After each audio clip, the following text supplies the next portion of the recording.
Welcome to No Breaks, a Formula One podcast from the No Dunks Inc. Classic Factory, proudly a part of the Athletic Podcast Network. I'm your host, Trey Kirby, and I'm joined today in the StreamYard by our local F1 expert, a man who has tennis takes, Graydon Gordian. Graydon, what's up, man? My gosh, it is what incredible tennis we've been seeing lately, but it doesn't compare to the great racing we've been seeing lately. Let's sail away to the sunny shores of Monaco, my friends. Come sail away. Graydon, I don't know. I saw your tweets. They looked, and I was hearing some updates from Lee Ellis last night about Nadal versus Djokovic. Sounded pretty intense. That might have been it was actually hotter than Monaco. Terrific. Yeah, it was actually probably a better sporting event. Yeah, it was. It was really good. We've also got the French Open. Is it one of the better opens out there? It's one of the top 4 majors out there. Yeah, good choices. We also got JD here sitting there on pit row. You may hear some delicious sounding birds coming from JD. Yeah, I mean, I guess that's one of the good things. When we're back in the yard, JD can actually get in the yard in between That's shows. Exactly right. Yep. I tested positive for the novel coronavirus COVID-19. So back streaming. Shout out to everybody joining us here live in the Slipstream team on YouTube, or maybe you're a part of the pod squad listening later. Thank you very much. Leave us a review on Apple Podcasts, okay? We never asked for it on this show, but we could really use them. They help for some reason, and we like hearing compliments about ourselves. So feel free to toss those in. We're here, though, to break down everything that happened at the 2022 Monaco Grand Prix.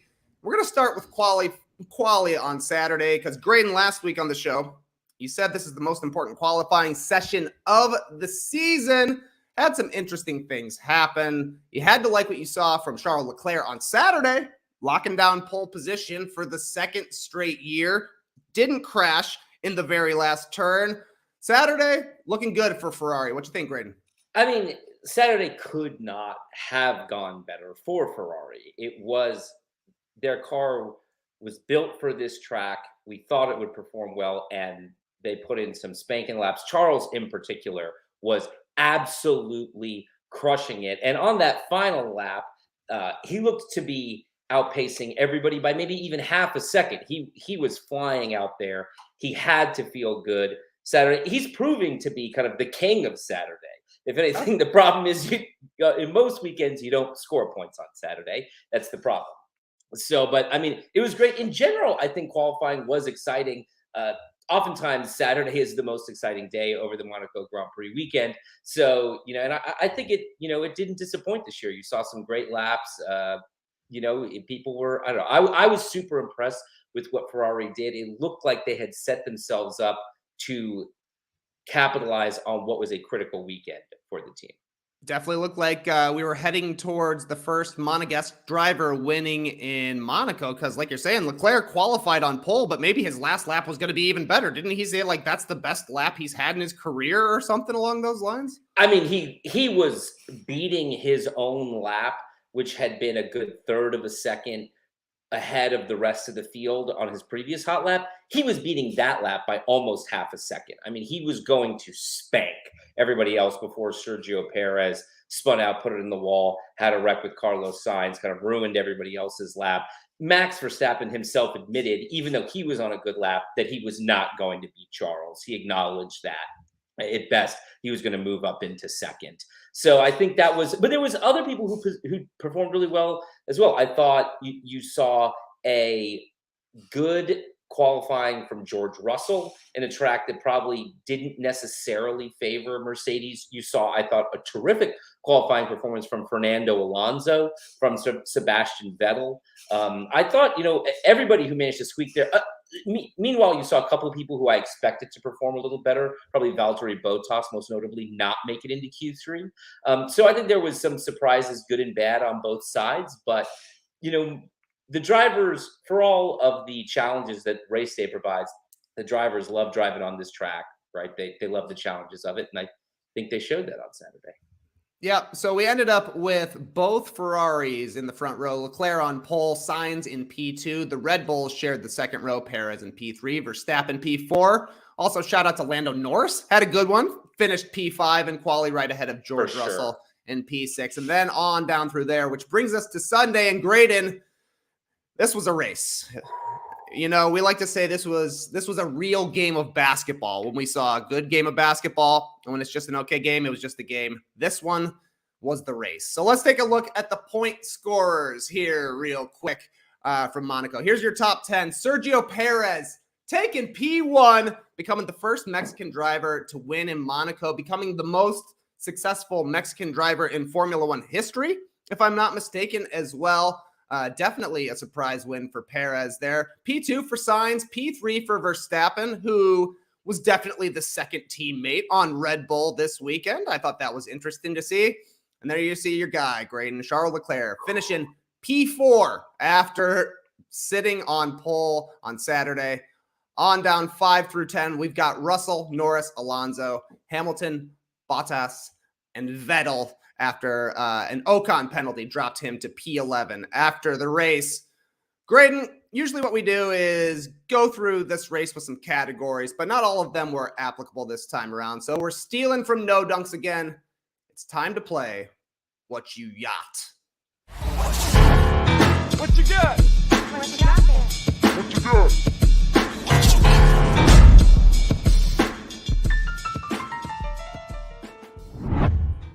One of our sickest stingers, if you ask me. It Agreed. does say what you got, but we're talking about Monaco, so it's got to be what you yacht. Graydon, I'm going to give you a couple of choices on a topic. You can take it whichever way you want. We went through the point scorers already. The big story up top, obviously, Sergio Perez with the win, but it only happened after some odd tire strategy, you could say, from the Ferrari team. So my first question for you, what you yacht? Did Red Bull win the Monaco Grand Prix, or did Ferrari lose it? What you got? I'm saying right here, right now, Ferrari lost this Grand Prix. They had a front row lockout. You have all of the strategic opportunities open to you this race. You can split strategies. You know, I understand that the rain threw a lot of curveballs out there, but Charles Leclerc was a good 5, almost 6 seconds clear of Carlos Sainz when Sergio Perez first pitted. You were in clear control of this race with the ability to be proactive and to maintain your position at the front of the field, no matter what Red Bull did. Red Bull has an incredibly fast car, but they didn't have the faster car out there on Sunday, and they didn't have the preferred position to start the race, and position out there on the track is more critical in Monaco than anywhere else. This is such a critical challenge for Ferrari this year, who I personally believe that the gap between the Ferrari and the Red Bull car is actually much narrower than a lot of people are making it out to be. I think it is razor thin. Where I think the bigger gap is in strategy, where Red Bull is supremely confident and supremely clear-minded about every choice they make and super aggressive. Oppositely, Ferrari is conservative.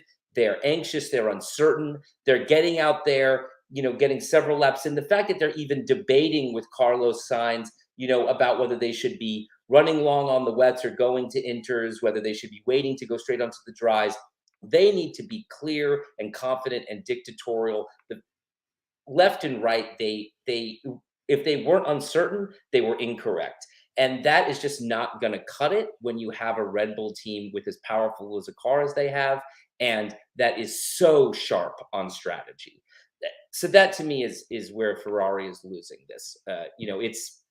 It cost them big time. It cost them big time. You're talking 2 weekends in a row, 2 races where Charles Leclerc probably had the fastest car on track across both weekends, and they brought home across the 2 is points for 4th place. Yeah, it's pretty wild to go from P1 in a race where if you're sitting P1, you're loving it. And you're thinking, I'm going to be taking this one home. Especially, we ended up with a later start. The race didn't end up going full distance, so you don't even have to hold on for an entire 77 laps. But to finish P4 from P1 is crazy. You're right that the uncertainty stuck out, especially like when Leclerc came in for the second one, and as he's pulling into the pits and they're saying, no, go back out. And he's like, what? you could tell obviously he was heated, but what is the mistake they made? Was it just not reacting fast enough to what Red Bull was doing? Should they have just, even if they made the wrong choice, should they have just stuck with it? So the mistakes, I think, start earlier than even the blown double stack. It starts with Perez's first pit stop, which he goes in and they really just blow the transition from wets to inters. It's not just that they pitted Leclerc twice. Perez also pitted twice, and Max also pitted twice. They all lost the same amount of time in the pits, bar a little bit of extra time in Leclerc's second stop. But when in that lap that Leclerc is coming in to change to inters, Perez outpaces him by 7 seconds that lap. Yeah. He puts in a spanker once you cross that Rubicon and it's now time for inters. They should have been more reactive. They should have been quicker on the trigger to get him in or left him out. Once you were at that point and you saw the time that he was doing, they needed to preserve that extra pit stop time so they could feed him out back in first. And that's basically what they did with Sainz, right? Was keeping him out, and he made the call. You could even hear it on the radio saying we're going straight to slicks. He never went to intermediates, whereas Leclerc had to stop twice, which is why he dropped down to P4.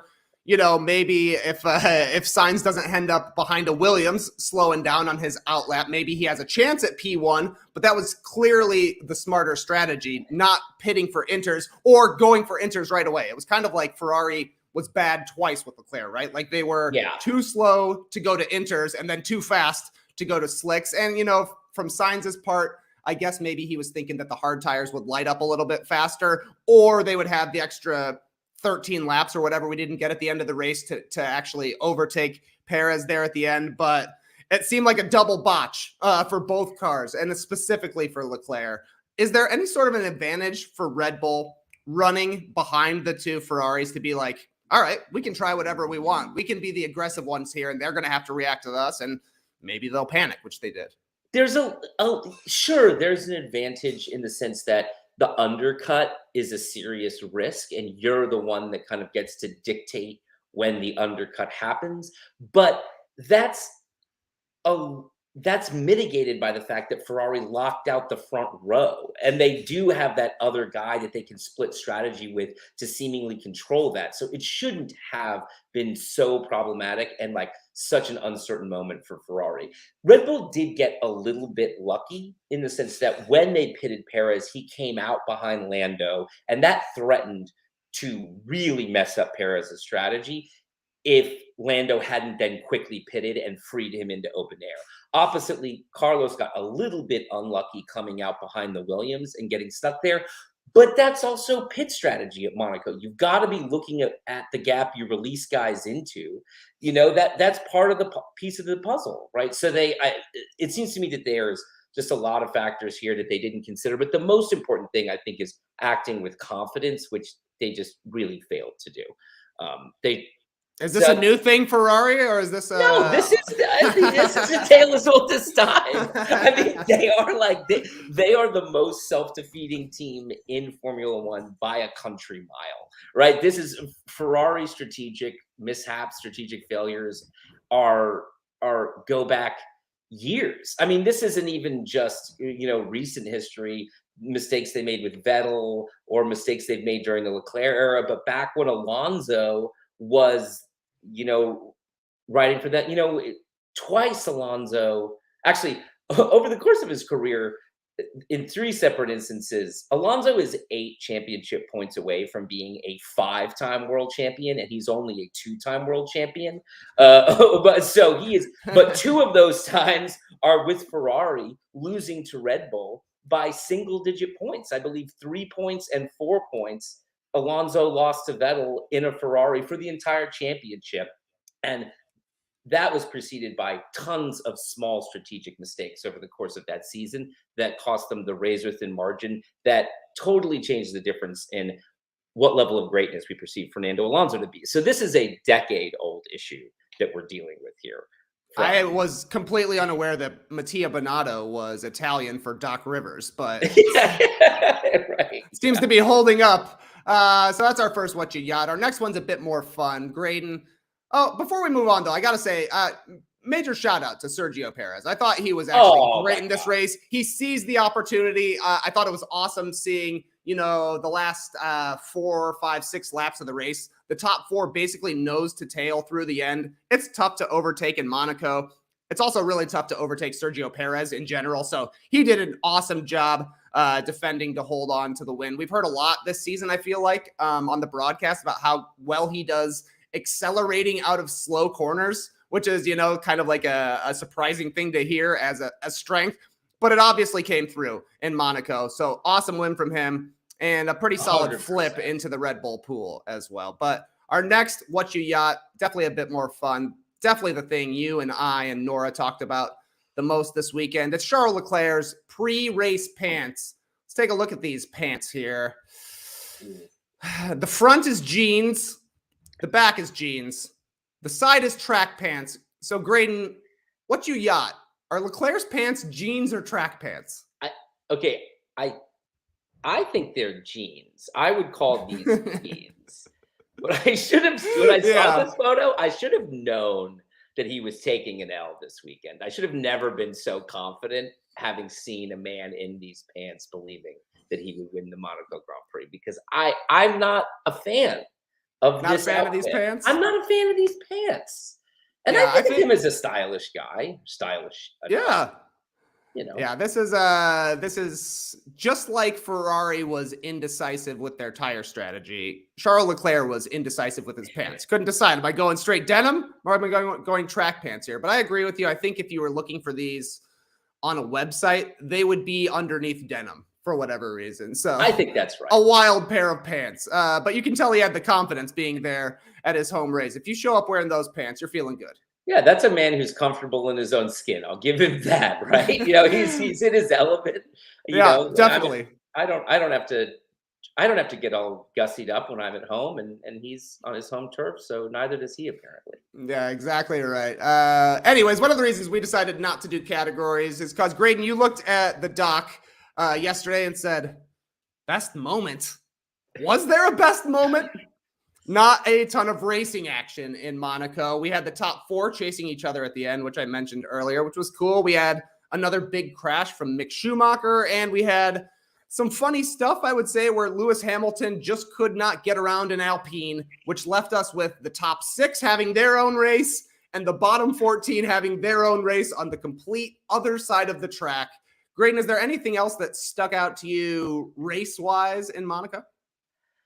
No, that one graphic where the 2 clusters of cars are on literal opposite ends of the track is truly incredible. But those are probably the best moments. Other than, I think that the other thing that sticks out to me actually is the very start of the race, where I think that yet again the FIA probably flubbed this a little bit. I think they probably could have gotten going.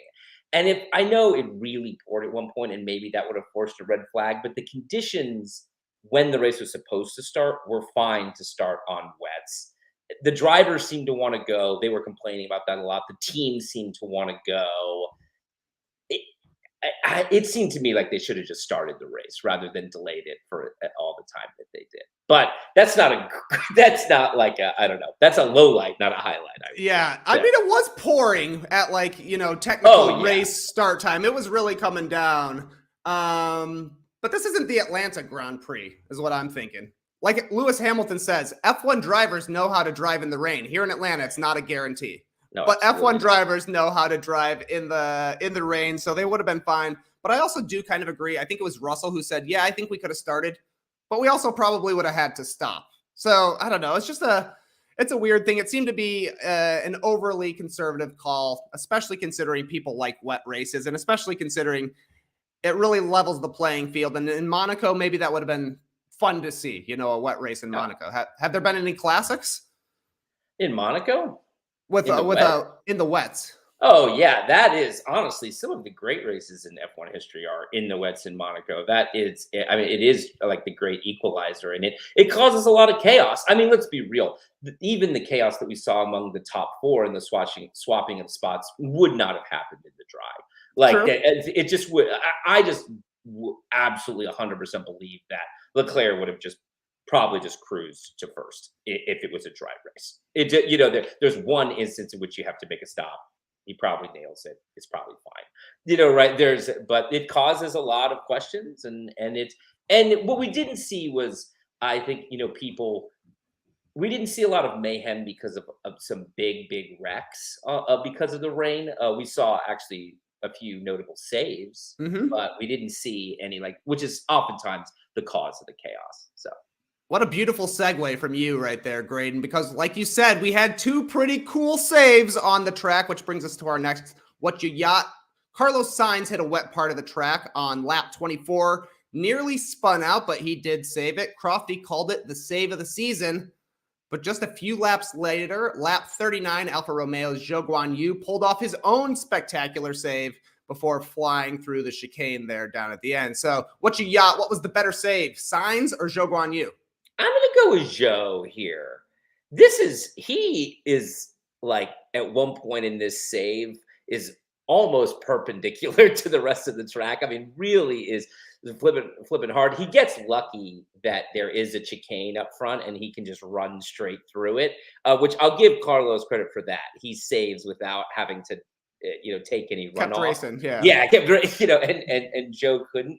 But, Zhou's car is really out of control for a moment there. So to not put it into a wall in Monaco when your car is that out of control is impressive in its own weird, probably shouldn't have been out of control in the first place kind of way, Yeah, exactly. It's like you always tell me, when you're the best overtaker, it means you're starting from the back. So to be the best saver means you got to spin in the first place. But I'm with you. Zhou Guanyu definitely had the better save. First, like you're saying, it was Fast and Furious Monaco drift. He's completely sideways coming down the road there, which was awesome. And secondly, you heard him on the radio afterwards saying, "I'm going to need new pants." Great joke in the spur of the moment, and maybe accurate. I don't know if fireproof underwear help with skid marks, but I good guess for drivers him for just making a joke in real time. I mean, I probably wouldn't. I feel like I started to make jokes on our podcast when we're just sitting here supposed to be talking. Meanwhile, he's racing a car around Monaco and is got enough time for a little scatological humor. Good for him. Yeah, well, let us know down in the comments if you think Graydon is better at jokes than Zhou Guanyu. I think you're pretty good with jokes, man. Oh, thank you. Well, yeah. Anyways, I mentioned it earlier. Mick Schumacher did have another big crash. He spun out, was not able to save it. Went into the wall there, and because of the way the cars are made, looked really bad.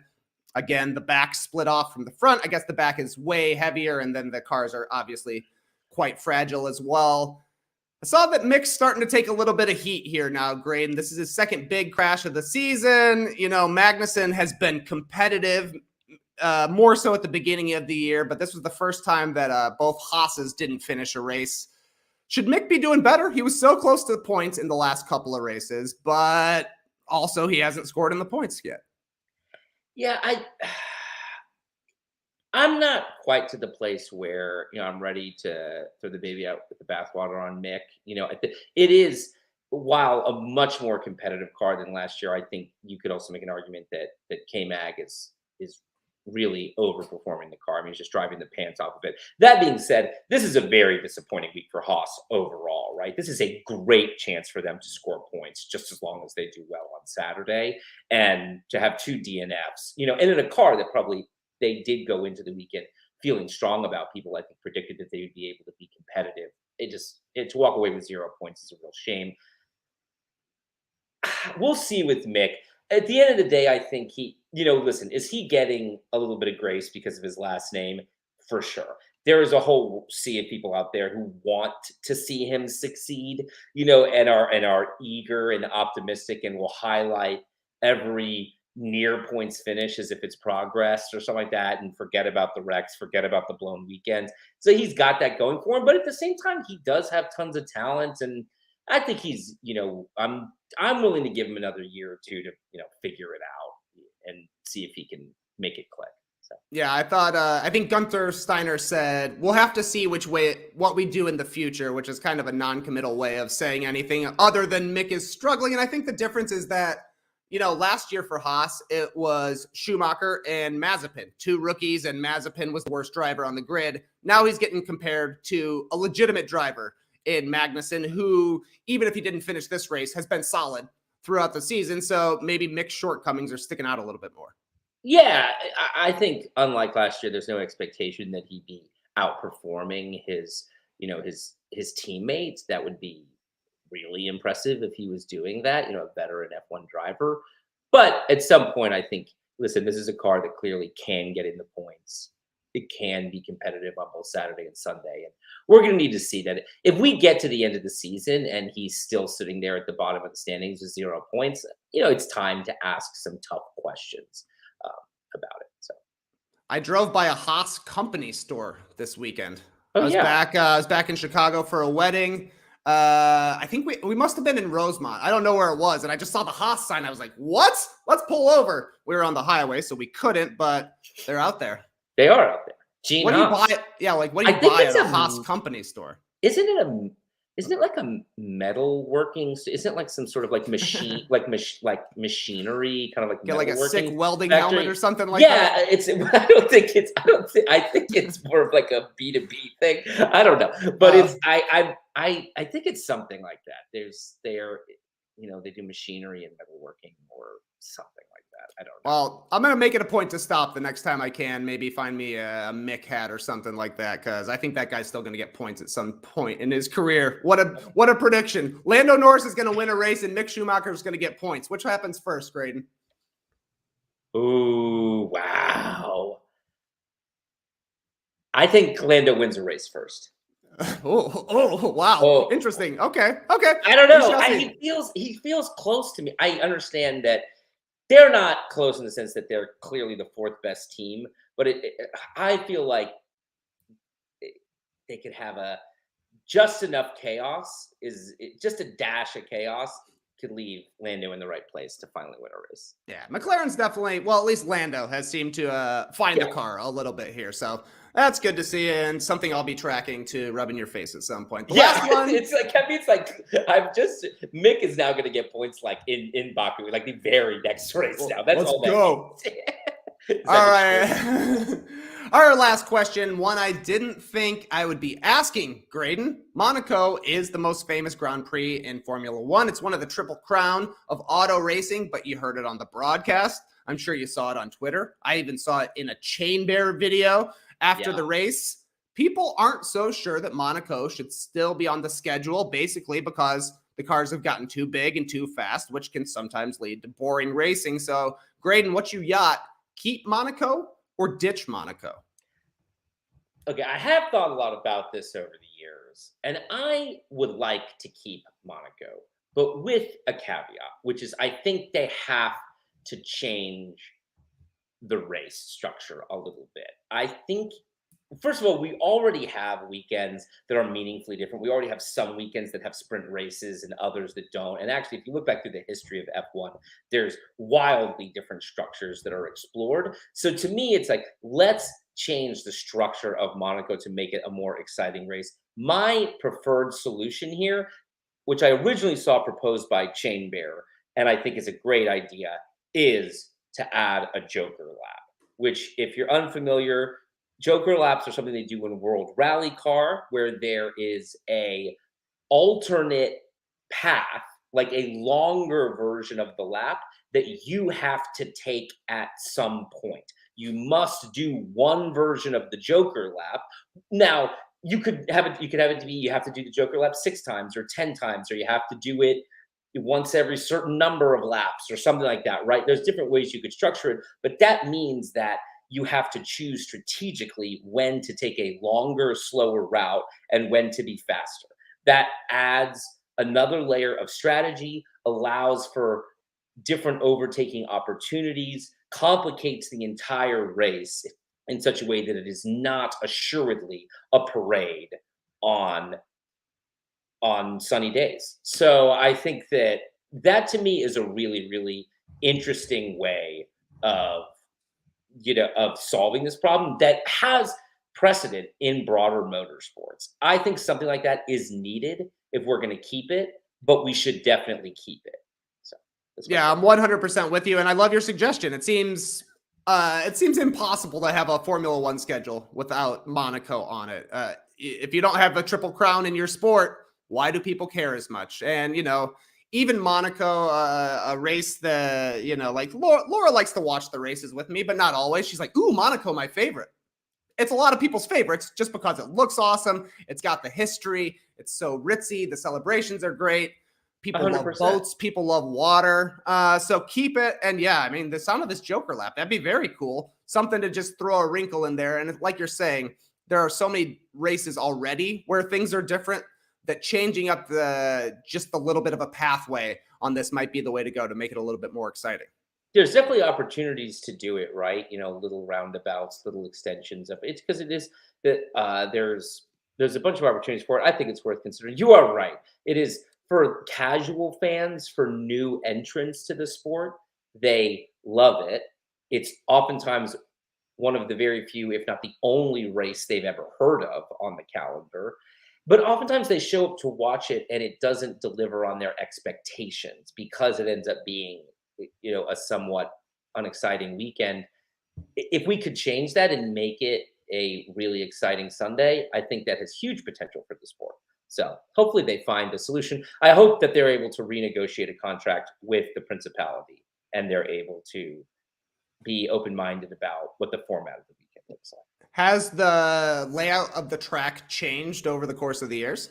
It's actually, I'm not going to say like it is literally never changed, as I want to say maybe the very, very first one was a little different, but it's remarkably consistent. It is like incredibly similar to what it's been for decades, I think. I mean, somebody in the Slipstream team, tell me if I'm wrong, but if there have been changes, they're comparatively minor, I think. It's that actual track layout, that shape is like fairly iconic and has been and that's why all the corners are so well known, like Rascass or they all have names. They all have names, and because they've driven through them time and time and time and time again for decades.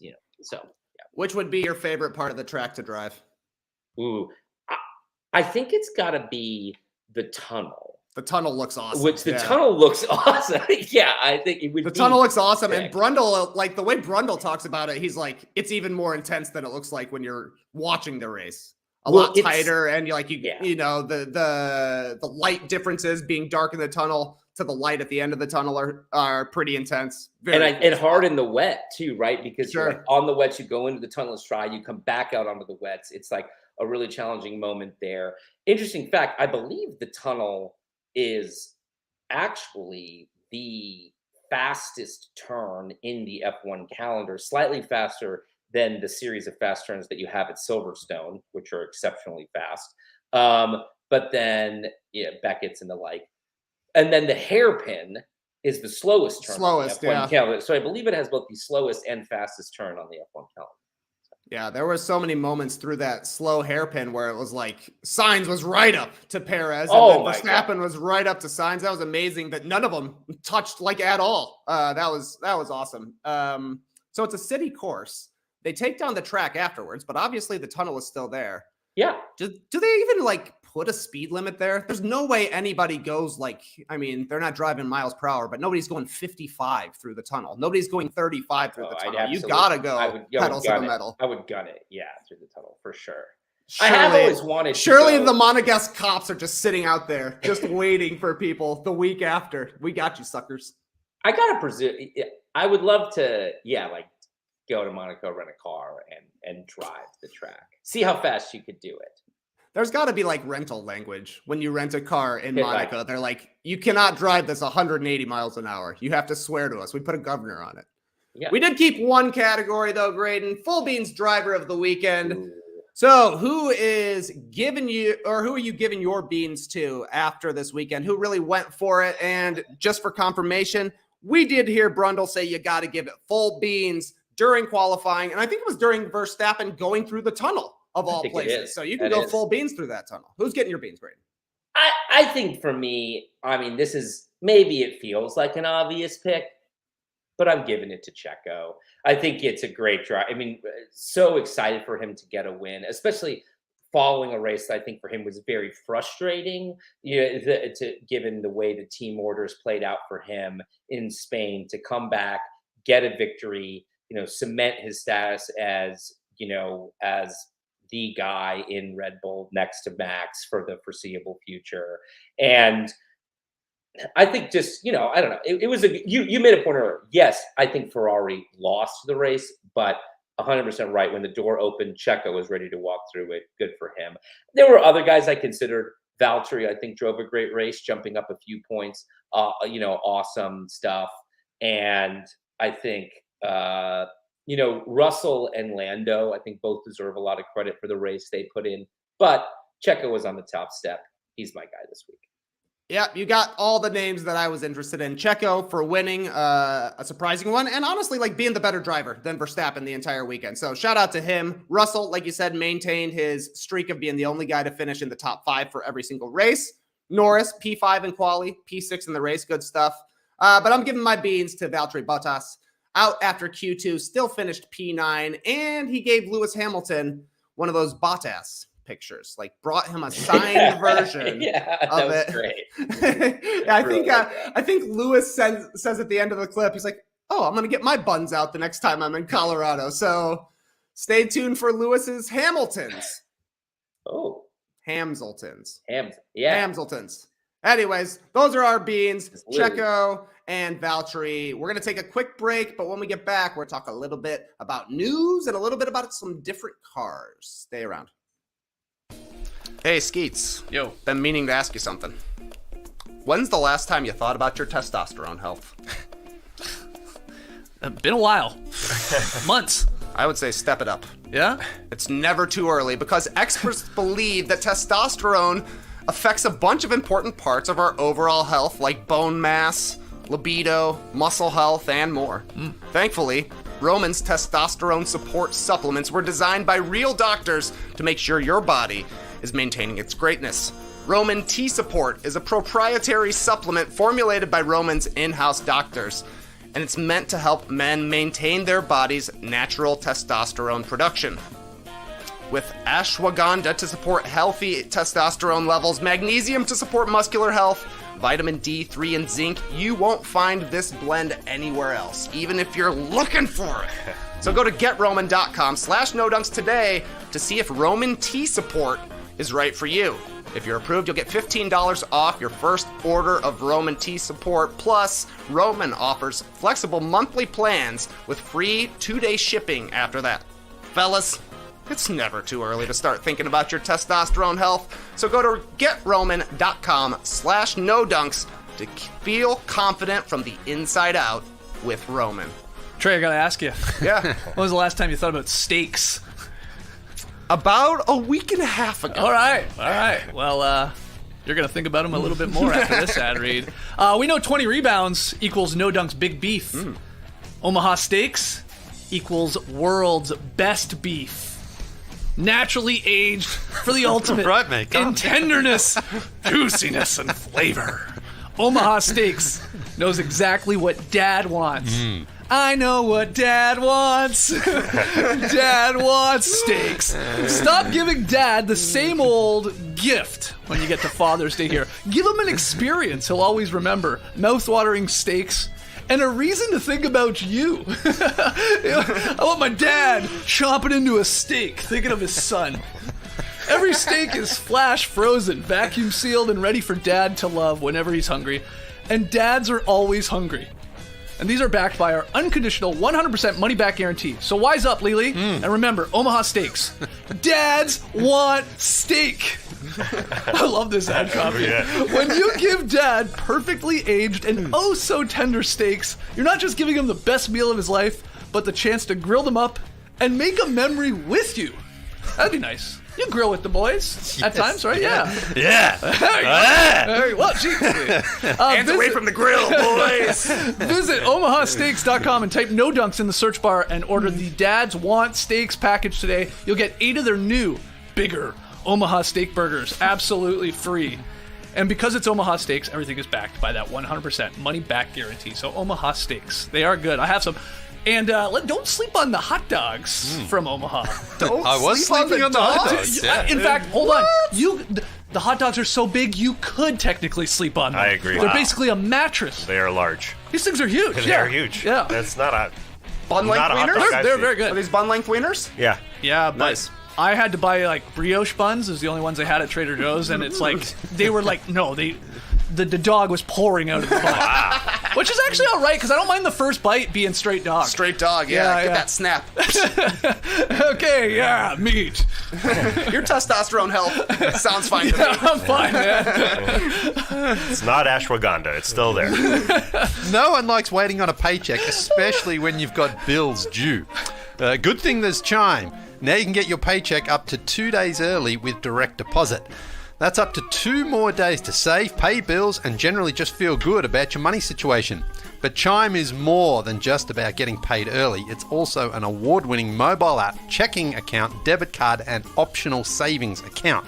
So continue your credit journey with Chime. Sign up takes only 2 minutes, enough time to cook a dog, and doesn't affect your credit score. Get started at chime.com/no-dunks. That's chime.com/no-dunks. The Chime Credit Builder Visa credit card is issued by Stride Bank NA pursuant to a license from Visa USA. Chime checking account and $200 qualifying direct deposit required to apply for the secured Chime Credit Builder Visa credit card. Regular on-time payment history can have a positive impact on your credit score. Impact to score may vary and some user scores may not improve.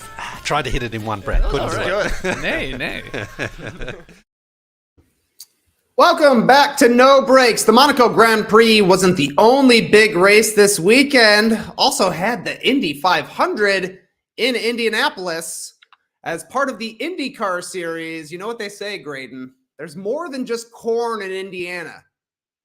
Did you know they said that? Is the reference there's also like motorsports, or what are the other things? No, the reference is there is Indiana Beach, a place... Yeah, a place where you can go on vacation, ride a rickety old roller coaster, see a bunch of carp eating popcorn.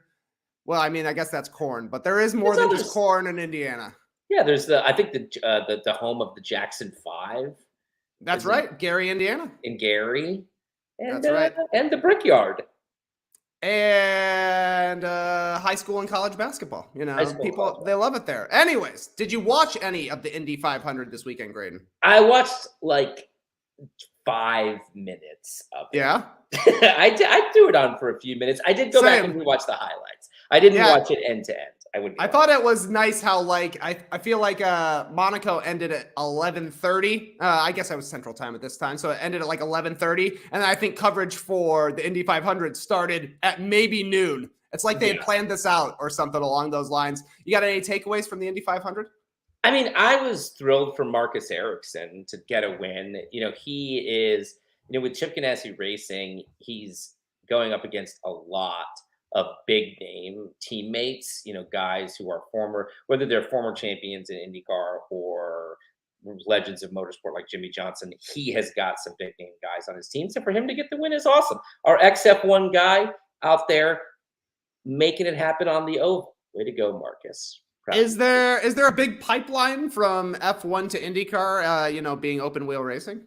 I mean, Romain Grosjean also went over to IndyCar. I mean, big pipeline would be an overstatement. But I definitely think guys, go swap over to Indy, later in their careers sometime. It seems like that's the way the pipeline flows more than from IndyCar into F1. It feels very hard to break into F1 if you're not actively in the F3, F2 kind of like feeder series. Okay.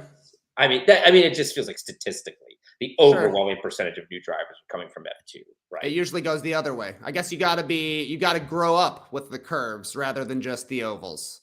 Yeah, I think that's right. I think it's, so I think, but guys, if they get towards the end of their careers, they jump over to Indy. Yeah. It seems like that happens at, somewhat. Yeah.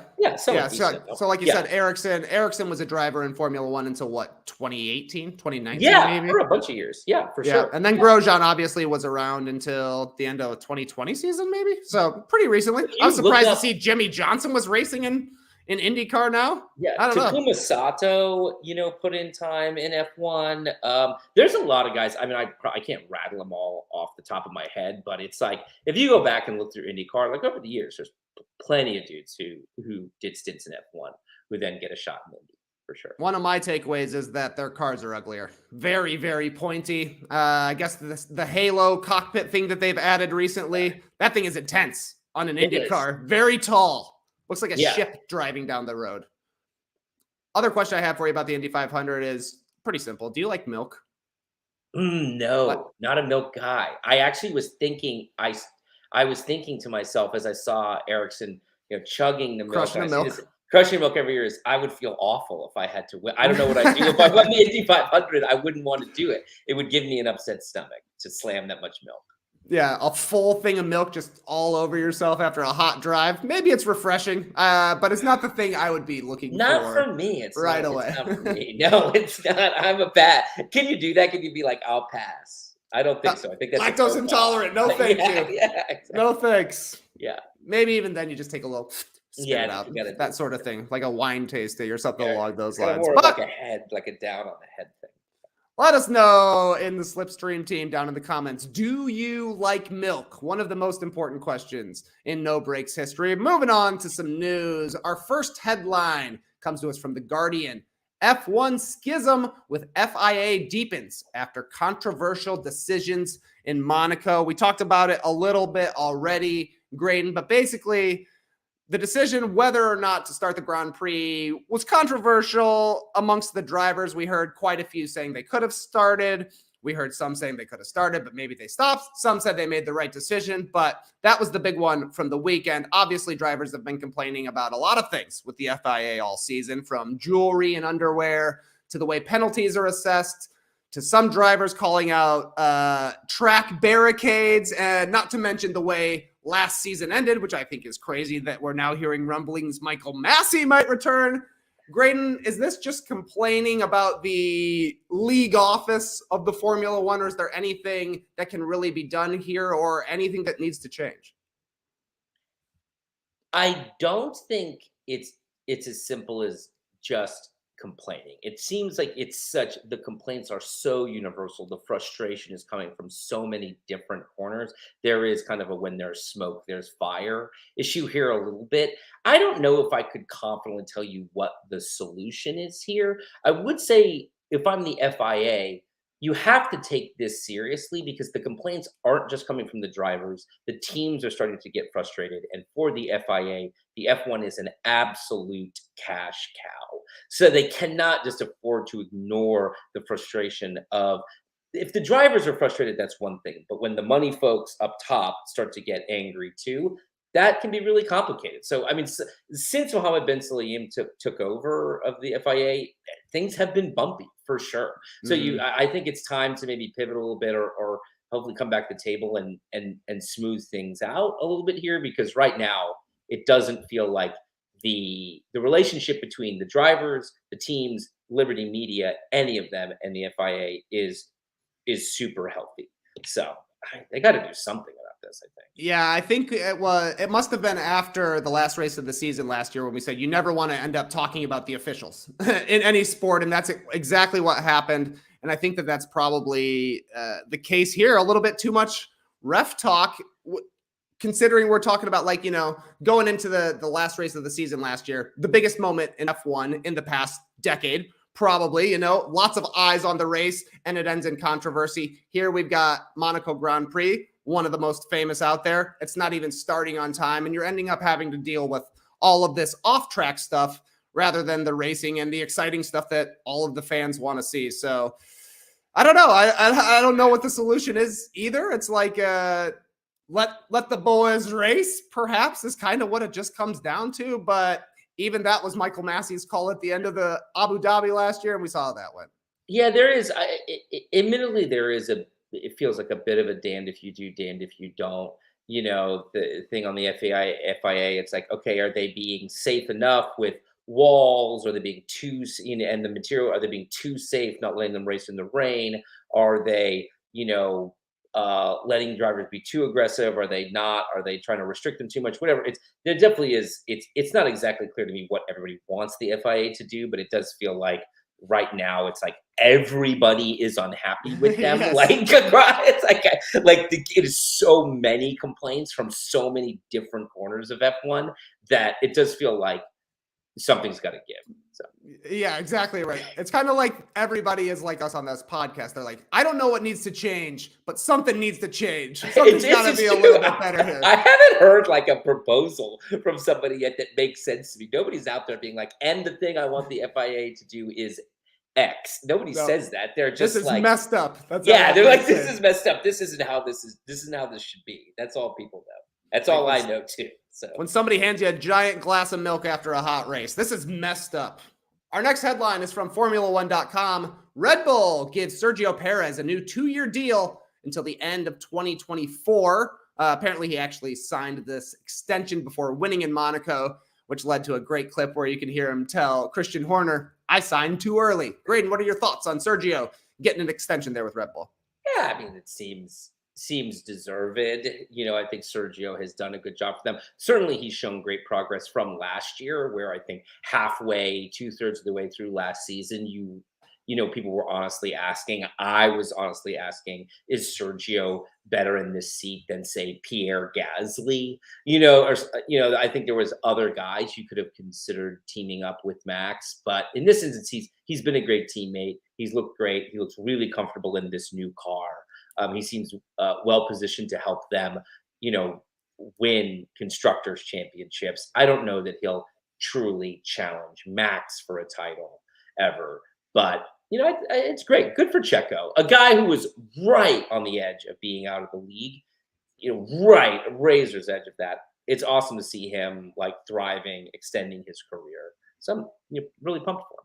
Yeah, it's really cool to see him actually succeed getting a chance in a quality car, having driven he was a Williams guy before and a Racing Point and all the different iterations that they had where they were, a little bit competitive, but they weren't challenging. And like you said, it was pretty tough in the first couple thirds of the season last year, but he had some great moments down the stretch. He had, I think he gave Verstappen an awesome tow in qualifying in Abu Dhabi, if I remember. And then he had that great defending against Hamilton in the last half of the race in Abu Dhabi, which really allowed Max to get back in striking distance for the restart later on. He was a great teammate then, and he's been better this season, like you're saying, defending and showing up and just being a reliable driver, which has kind of been what Red Bull's been looking for since Verstappen has kind of seized the reins there.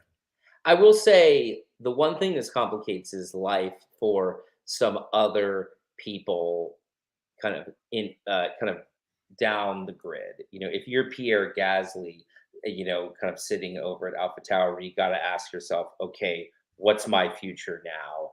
Am I ever going to get another shot at the Red Bull seat? And if not, how do I get in a car that can compete, for podiums, compete for wins? If you're Yuki Tsunoda, who I know we don't seriously think, but he obviously steps into the AlphaTauri role thinking one day I want to drive for Red Bull. Mm-hmm. Everybody at AlphaTauri thinks that. He probably has a little bit more time. He probably is, he's so young that he could probably say, well, maybe Perez will be gone by the time I'm ready. But certainly for Gasly, I think it puts pressure on where might he go? Where would he end up? Is Ricciardo seated McLaren under threat? What's going to happen after Lewis Hamilton retires? Who's the next guy at Mercedes? These things are unclear. And that's probably where Pierre's head has to be right now, given this Perez extension. Well, good stuff for Checo to get the extension. We shall see what becomes of AlphaTauri, because you're right. They got some talented drivers, and usually that's kind of the career path for those drivers, right? You move from AlphaTauri to maybe being the second driver to Red Bull, and if you're Max Verstappen, you eventually become the first driver and a world champion. Now to the off-track stuff. Graydon, this headline comes from Bleacher Report.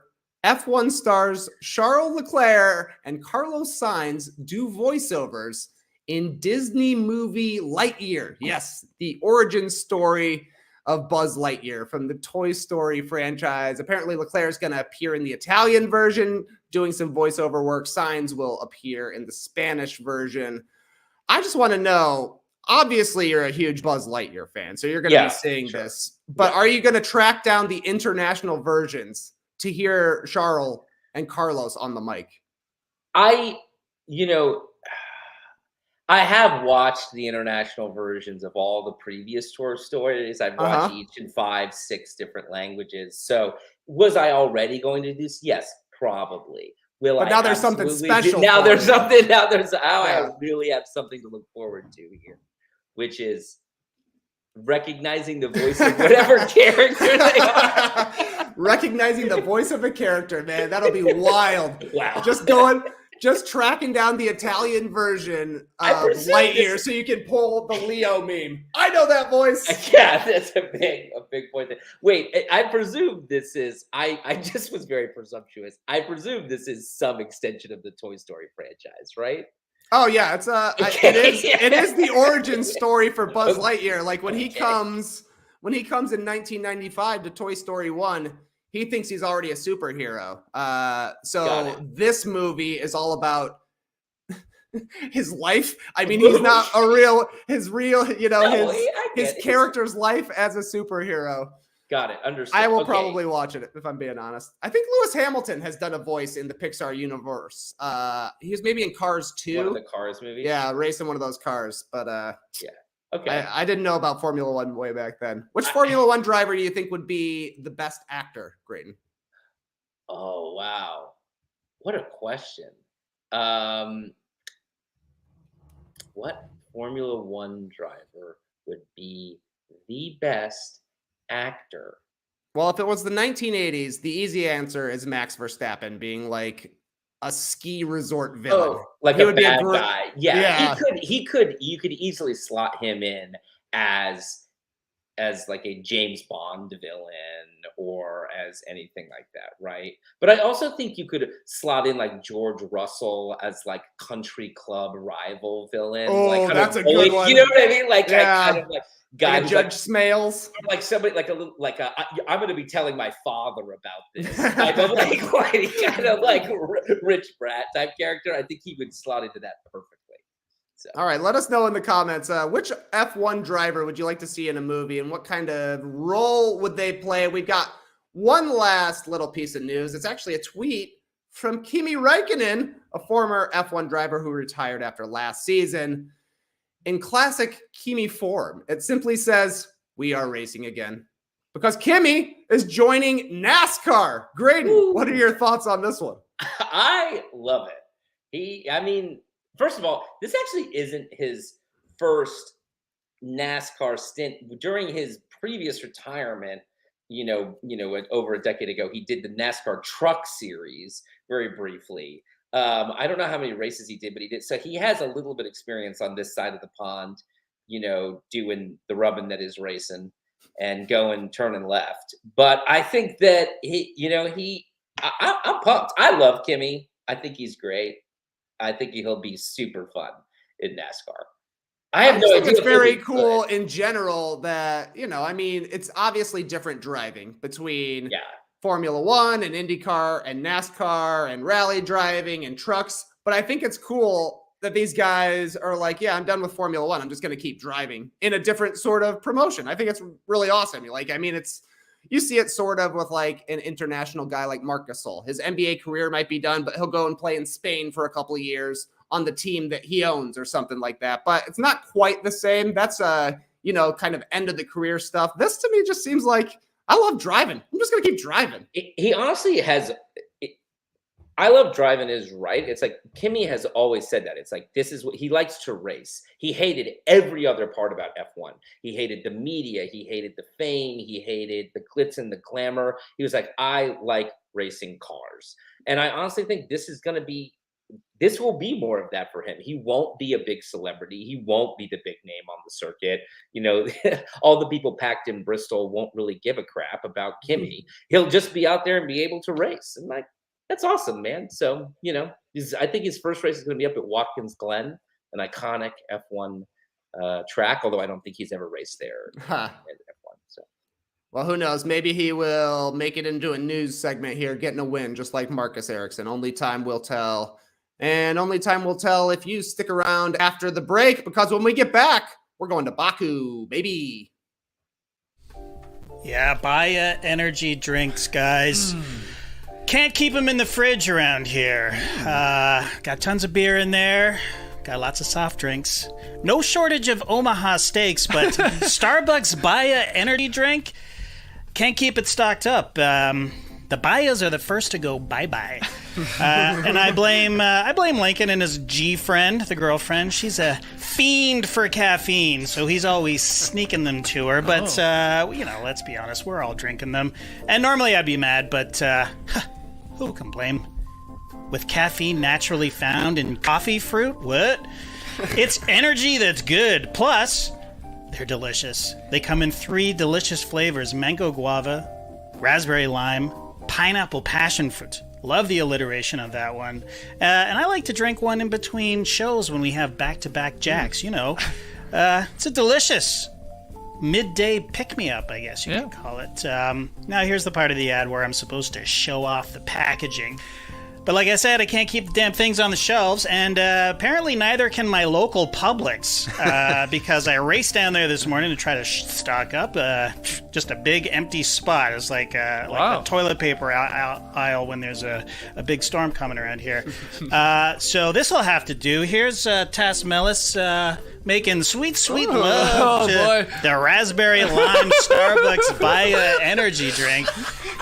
Get that Clean me condensation out of here. Who can blame him, though? Yeah. Look at that packaging. It's awesome. And then we... Whoa! Yeah, I know. Just cleaning it up. I know. Yeah, exactly. I love the shot of Lee and Skeets just awkwardly. Is this really happening? Anyways, Starbucks Baya energy drink is available online at grocery stores, convenience stores, and at gas stations nationwide. Well, let's keep the awkward conversations going. Let's talk about Saks, baby. I haven't played basketball in a while. Last time I got on the court, it was in my Saks 2-in-1 sport shorts. So sometimes I'll just put them on my house and pretend that I'm playing basketball. I'll just shoot around, drop some air hugs. Cross over your kids. Exactly. Like that. Yeah, air shots are happening immediately, and they feel great when I put them on. Everything is where it needs to be because of Saks's patented ballpark pouch. Secure, yet breathable. Zero chub rub. The beauty of Saks's 2-in-1 shorts is you don't have to worry about wearing underwear. Love that. That's great. It's built in, especially during this time of year, aka sweat season. Multiple wardrobe changes a day, so anything to produce less laundry for this guy, love it. Love it, love it, love it. They have all types of shorts, including the versatile Gainmaker short. You want to make some gains?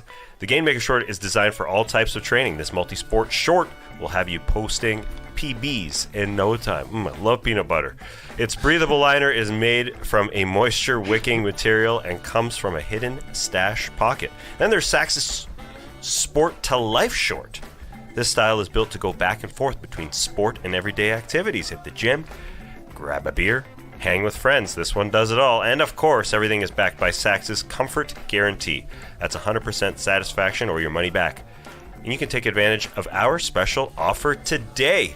Head on over to Saks.com/NoDunks and get 10% off plus free shipping using promo code NoDunks. That's SAXX.com/NoDunks and promo code NoDunks for 10% off and free shipping. Back with no breaks. Got a couple of great comments from the Slipstream team during the ad break there. Umberto asks if Kimi Räikkönen will still be able to qualify for the Full Beans Driver of the Weekend award as a former F1 driver, now going to be driving for NASCAR. A good question, but I think the answer comes from Max, who says no. He can get full corn.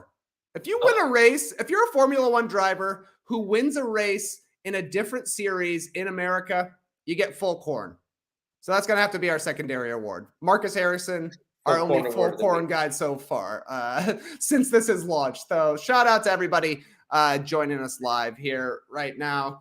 I don't know. Maybe we'll see Kimi win next season at some point. But before we get to the Baku Grand Prix in Azerbaijan, let's take a quick look at the updated drivers and constructors standings after Monaco there. Up top in the driver standing, Max Verstappen, followed by Charles Leclerc. It's a 9-point lead for Verstappen. Sergio Perez holding on to P3 in the driver standings, followed by George Russell, Carlos Sainz, Lewis Hamilton, Lando Norris, Valtteri Bottas, Esteban Ocon, and Kevin Magnussen, still in 10th right now. Stacked up the points early in the season. As for the constructors' standings, Red Bull making some way here. Up in P1, 235 points to Ferrari, and P2, 199 points. That's a 36-point difference. That's a sizable chunk there. In P3, we've got Mercedes, followed by McLaren, Alfa Romeo, Alpine, AlphaTauri, Haas, Aston Martin, and Williams. That is the standings for now. Up next on the calendar is Baku, but that's not going to be until June 10th. June 10th is practice, June 11th qualifying, June 12th is the race. Graydon, do you remember who was on last year's podium in Azerbaijan? So it was Sergio Perez won the race. There you go. Right? And then who was number 2? Did Lando get on the podium? Was he there? Not at this one. This was Vettel in P2 and Gasly in P3. Oh, that's right. Okay. An unexpected podium. A very unexpected podium. Okay. As for what we should expect, what can we expect in Baku, Graydon? Who does this track favor? Who are you expecting to look good out there?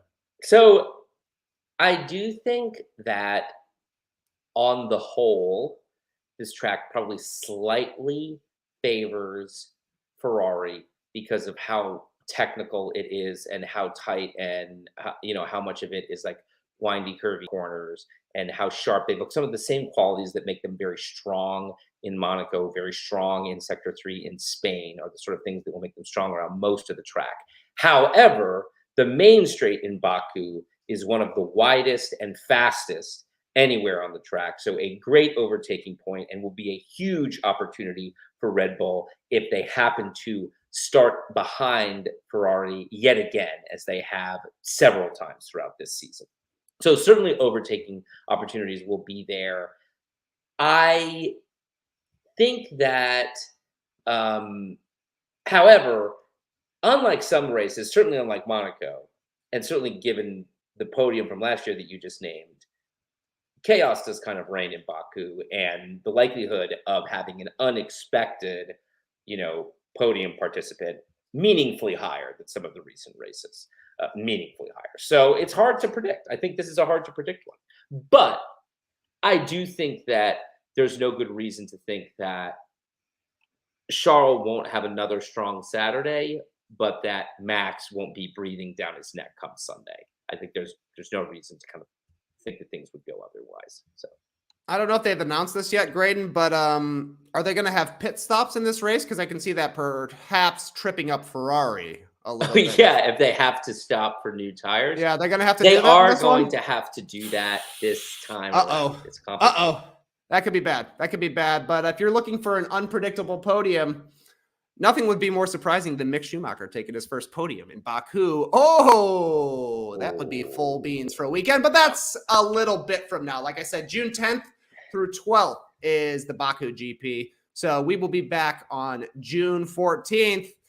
That's all I've got for today. Graydon, anything else you want to get to racing wise? I think that's it from me. That's a lot of racing, a lot of different motorsports we covered this week. We've covered a lot of motorsports, a lot of F1, but we dipped our toes in a couple of other different series as well. You're not going to hear much more about IndyCar and NASCAR unless something crazy happens. And I suppose it could, but that's it for No Breaks. So follow Graydon on Twitter. He's at Mr. Gordian. That's MR, not the full-on Mr. MR Gordian. And NBA Finals start tomorrow, Graydon. Who are you going with, Warriors or Celtics? Okay, I think I'm going to go Warriors in 6. The Celtics, their length, their ability to switch, how defensively dynamic they are, really complicated for the Warriors. I just think the experience and the ceiling that the Warriors can play at so high. Who'd you pick there?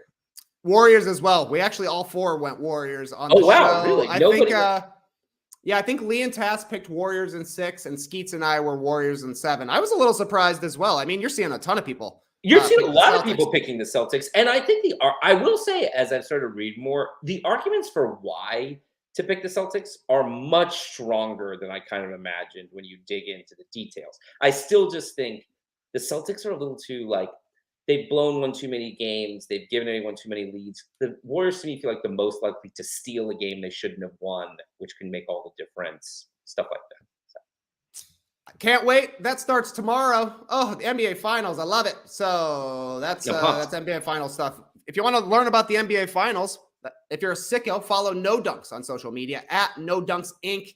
Anywhere and everywhere on the internet, Twitter, Instagram, Facebook, YouTube, TikTok, wherever. Send us, me and Graydon, some F1 emails at nodunks@theathletic.com. You can subscribe to The Athletic at theathletic.com/nodunks. A lot of great writing on the NBA Finals, surely to come from the Warriors and Celtics dudes there. Graydon and I will be back June 14th. No Dunks back tomorrow, 10 a.m. Eastern on the No Dunks channel to splash some sand and read some emails. Clipper Bros. You heard it here first. Have a great time. Turn up. Love you guys. Awesome. Thanks for joining us. Stay speedy, people. Vroom, vroom.